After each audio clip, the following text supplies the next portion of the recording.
It's Susie, S-U-S-I-E, Elwood, E-L-L-W-O-O-D, and my title is publisher. Susie, big news for the company today. Why exactly are you all shifting your printing and packaging operations to San Antonio and Houston?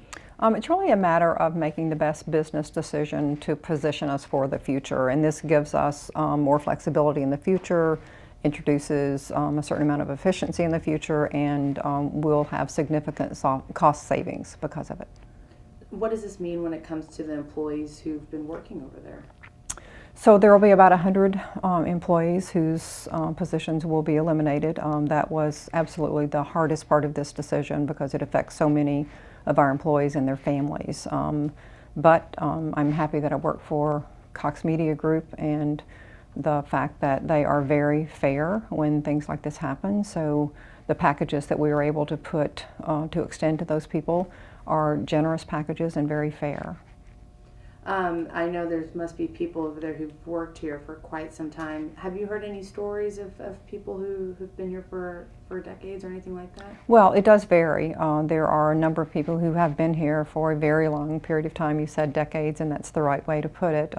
So it ranges from, a short tenured employee to a very long-term employee. What does this mean for the company? Usually when something like this happens, people's minds start to go wild. Are you all downsizing? Are you all going to be moving somewhere else? What is the next step? No, really this does position us for the future in a better way. There are no plans to sell the business. There are no plans to sell the building. It really is a matter of being more efficient and looking at the long-term future. So will the printing, all the machines and everything, will that go away? What happens to other companies who contract with you all to print their presses? So that the presses will stay in place for some period of time. We will continue to do some of the commercial work that we have in place until those contracts expire.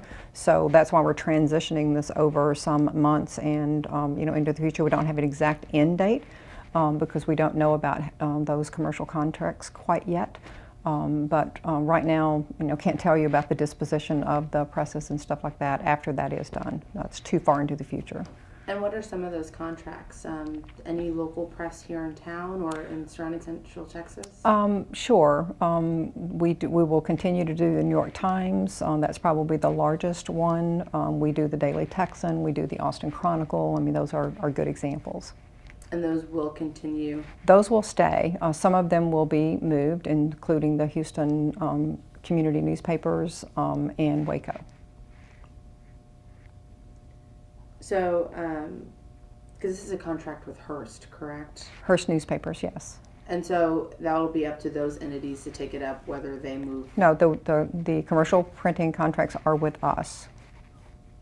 We're simply moving some of the work to Hearst newspapers, and we'll retain some of it. And it has as much to do with press capacities and that sort of thing as anything. Is this going to impact the newsroom side of the Statesman?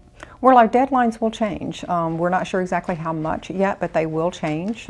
So to the degree that we can't get a score in because we're going to press a little earlier than we are now, yes, it will impact readers and content. What we're working on now is what that means in terms of how we cover stories and the context and the analysis that we provide in the print product as opposed to what we put in the digital products. Certainly we put breaking news and scores in the digital products now, but I think people will start to rely on the digital products more for sports scores and those types of things. So we want to make sure that we're using making the best use of the print space, and so we're going to rethink to some degree the context and analysis of the coverage.